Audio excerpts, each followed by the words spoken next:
quando eu era aluno, eu era péssimo em todas as matérias. Então eu decidi, naquele momento, que eu queria ser bom pelo menos em alguma coisa, entendeu? Aí eu fui e escolhi matemática.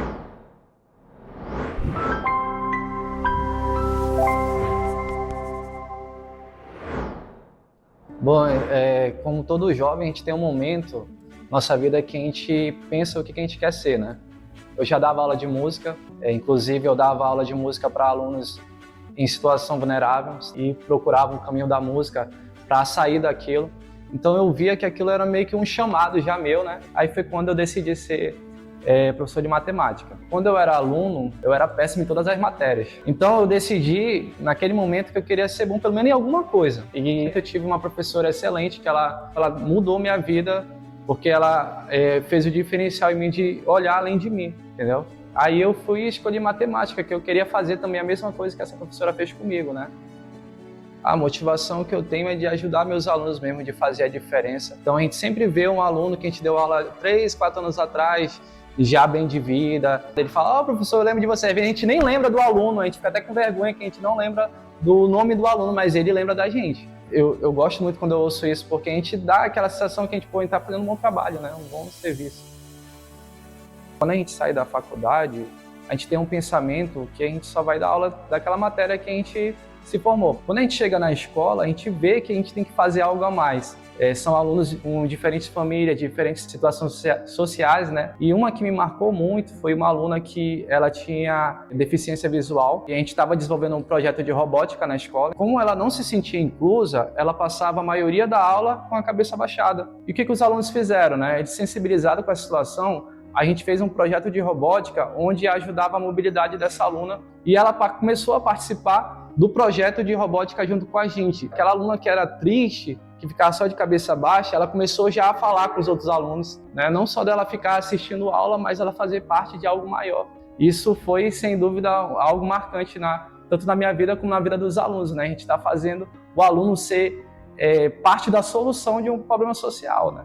Isso é muito legal. Tu levanta assim, quando sentir vibrando, tu para e faz um movimento pro lado, pra ver pra onde vou sair de perto agora, peraí. Vai, pode ir. Eu mexi o braço pro lado.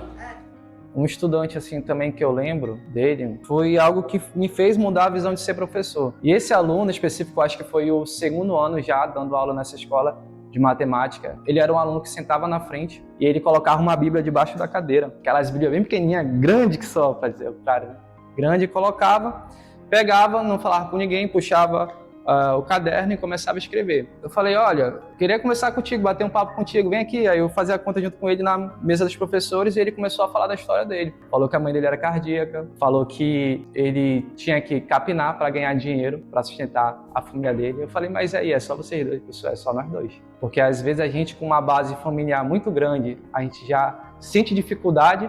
Imagine um aluno que sai desse ponto de partida, né? Como é que eu faço para ajudar esse aluno, né? E naquele ano a escola ela fez uma parceria com um programa de jovem aprendiz e ele conseguiu uma das vagas de jovem aprendiz. Falou, professor, eu consegui, aí agora eu consigo comprar comida lá para casa, eu já não fico mais agoniado capinando mato e tal. E uma das coisas que ajudou ele a conseguir esse programa foi porque ele passou numa prova de português e matemática.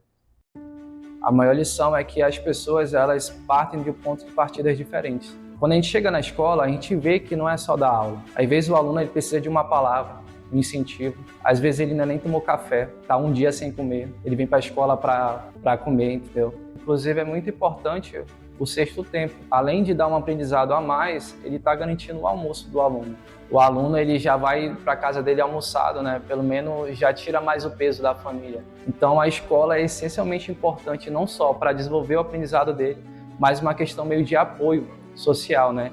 Então o maior aprendizado que eu tive com o aluno é conseguir enxergar isso, de não só ser um professor Jonas dando aula de matemática, mas sim ser um professor Jonas dando aula de matemática, mas motivando seus alunos, dando uma palavra de incentivo, né? Sendo mais humano com o aluno. Se fosse para mim aqui, eu utilizo a palavra todos os dias é resiliência. Seja em qual lugar a gente for, a gente vai enfrentar dificuldade. Da gente saber aqui, enquanto a gente estiver na Terra, qual é o nosso verdadeiro potencial. Para isso, a gente precisa ser resiliente e vencer a cada dia, tá bom?